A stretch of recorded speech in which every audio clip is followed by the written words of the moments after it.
Ministro, um prazer conversar com o senhor aqui no Jornal Gente. Gostaria de saber do senhor que muitos criticaram a indicação feita pelo presidente Lula do ministro Cristiano Zanin ao Supremo. E não pela competência do ministro, nem pela capacidade, mas por ele ter sido advogado pessoal do presidente Lula. Críticas semelhantes foram feitas, quanto à indicação do ministro Flávio Dino, exatamente por sua proximidade com o presidente Lula. Esse foi um ponto, inclusive, levantado pela entidade Transparência Internacional numa pesquisa divulgada ontem, que levou em conta a queda da percepção no quesito corrupção no Brasil. Segundo a organização, isso esbarra na preservação das instituições e eu gostaria de ouvir o senhor, como é que o senhor avalia essa questão? De novo, é um documento curioso e eu acho que até o ecoar desse documento revela aquilo que já é muito velho, Thaís, entre nós, e que o Nelson Rodrigues falava do complexo de vira-lata, aquela ideia de que a gente fica sempre tentando auscultar ou escutar uma opinião, sobretudo de estrangeiros.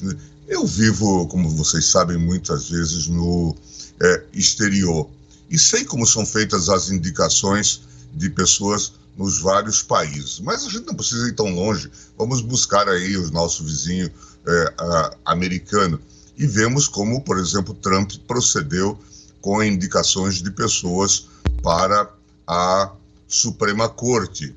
Ou no caso do PGR, inclusive, que também é objeto de censura por parte da Transparência Internacional, como se faz nos Estados Unidos, em que corresponde a uma função de ministro da Justiça, confundem-se as funções. Então, a mim me parece que aqui nós mesmos criamos essas exigências. O PT, num dado momento, talvez até por conveniência, inventou a tal lista tríplice, e agora se diz, não houve lista tríplice. E se esquecem, Thaís, Cláudia, Sônia, que a lista tríplice produziu Janot, aquele procurador homicida que se dizia que às 3 horas da tarde já estava bêbado e coisas do tipo, um alcoólatra contumaz. Quer dizer, então a gente não percebe isso. Quando no passado nós temos bons exemplos, para não ir tão longe, nós tivemos o exemplo de um procurador-geral que é tido como uma unanimidade no Supremo e fora dele, que é a Sepúlveda Pertence, que foi escolhido por Tancredo tranquilamente e não era de lista e não era da carreira sequer. A tradição, inclusive, é de bons procuradores da carreira. A mesma coisa em relação a ministro do Supremo.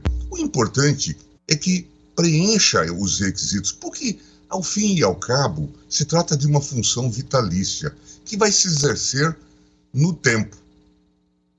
Cláudio e eu fomos colegas no governo, somos talvez sobreviventes daquele grupo do governo Collor.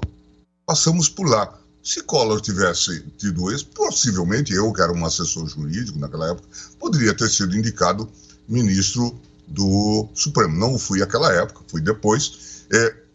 E, obviamente, as pessoas podem olhar como eu atuo e atuei nesses casos.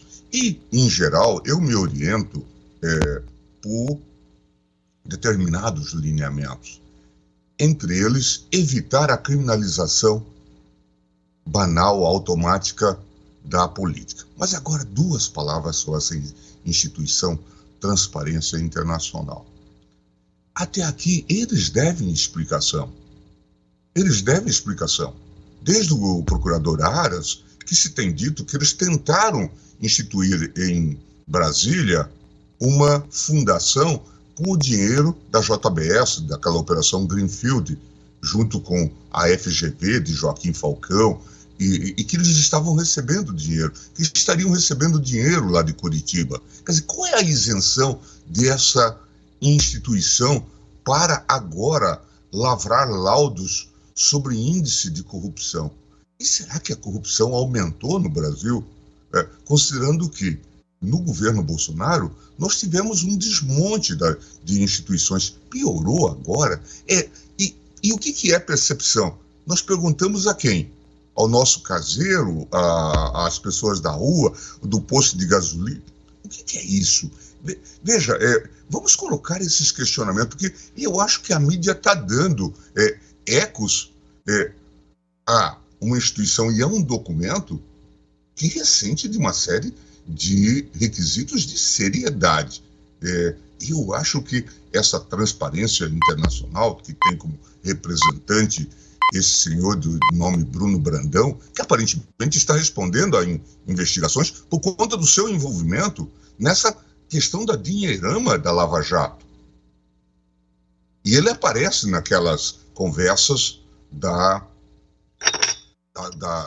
chamada spoofing, da Vaza Jato. Então, sejamos um pouco críticos em relação a isso, nós que somos tão críticos em relação às nossas próprias coisas. Ministro Gilmar Mendes, ao vivo conosco aqui no Jornal Gente, na Rádio Bandeirantes, no Band News TV. Ministro, aqui de volta.